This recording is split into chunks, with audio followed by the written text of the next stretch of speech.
This channel has been on a bit of a hiatus. My last review was in September, after which I took a bit of a break to catch up on some Switch and PC gaming. But even during that time I kept an eye out for noteworthy Gear VR titles. Late last year, a little third-person platformer caught my eye.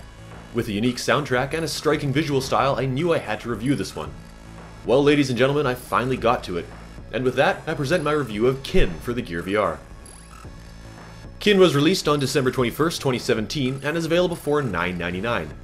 It's developed by House of Secrets, an Amsterdam-based studio that produces both interactive and passive experiences for VR platforms. Kin is also available for the Oculus Rift, which will add some graphical and tracking improvements, but the gameplay between the versions appears to be identical. Kin starts you out as a little, I want to say girl, alone on some planet with no weapons or backstory. What little story there is unfolds through flashback-like sequences when you find these QR codes, and a little floating robot will provide puzzle and action guidance along the way. The robot also displays button commands when a particular skill is needed for the first time. Here, Kin gets major points for keeping controls intuitive and for making the few tutorial sections short and to the point without breaking immersion or resorting to, gasp, menus. The basic play mechanics revolve around environmental puzzles. Each level starts you at one portal, and the goal is to get to the other portal. It starts off simple enough, but gradually adds switches, time jumps, updrafts, and multiple types of enemies.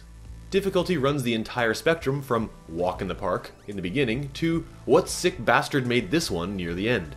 Specifically this level. I actually like the design of the levels. They give me a bit of an eco vibe, and none are frustrating in their design, but rather I believe some extra difficulty stems from control issues, which I'll get to in a second. There are also a handful of boss fights that happen every 10 or 20 levels, and these are no joke. They remind me of old school side-scrolling shooter bosses like Contra and Metal Slug. They seem impossible at first, then you see the pattern, and then with precision movements and focused strategy, and a bit of patience, you wear down the boss. Both challenging and satisfying. Now's a good time to address the fact that this is a third-person platformer in VR. Some people say that third-person platformers have no place in VR. Some people say that platformers like this are just as well done on conventional screens and that VR adds no value. Sometimes those people are me. But Kin has made me see the light more than any other VR platformer I've played. Each level sprawls around you, sometimes right up in your face, and you follow your character up and down the diorama, and it's really quite engaging. For the most part, the controls of Kin are spot on. A gamepad is required to play, and again, good call by the developer. All inputs are responsive enough, and you rarely, if ever, feel like your failures were unjustified.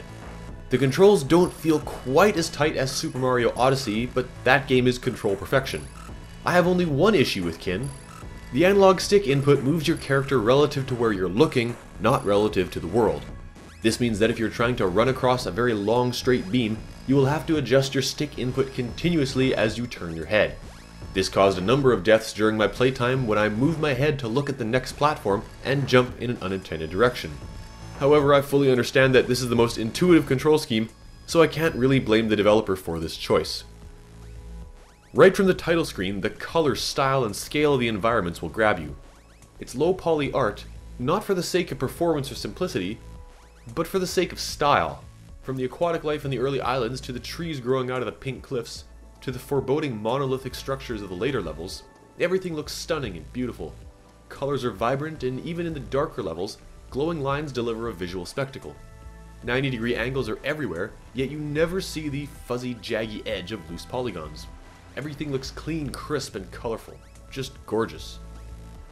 The music of Kin was a major feature in the trailer, and part of why I took notice. The relaxed melodic dubstep track fit perfectly with the colorful and jaggy yet organic visual style. I'm a little disappointed that the music takes a bit of a backseat during gameplay, fading into the background as ambience, but still present and still great. The sound effects, from enemy noises to the pitter-patter of your character's feet, are all clear and distinct, and presented in 3D, so you can quickly locate enemies by sound even if they're not in your immediate view. Again, very well done. There's not much to say about comfort as the camera never moves, so no potential for sickness here. As for immersion, well, it's a third-person platformer, so don't expect to feel like you're standing on an alien world. However, Kin does excel at making you feel like you're standing over a living environment. Everything feels like it's within arm's reach, and everything feels like it has volume and substance. It's an old VR cliche to say that you want to reach out and touch the game, but it's apt here. I think this one's pretty obvious. It's a top-tier Gear VR game, with 4 to 5 hours of platforming goodness polished to a shine. Get a decent gamepad, and get kin. Thanks for watching. Got something to say about this video, an opinion of the game itself or VR in general? Leave a comment to let me know what you think. And if you like what you saw and you want to see more of this, hit the like and subscribe buttons, and be sure to check out my other reviews as well. Hope to see you again soon. Bye for now.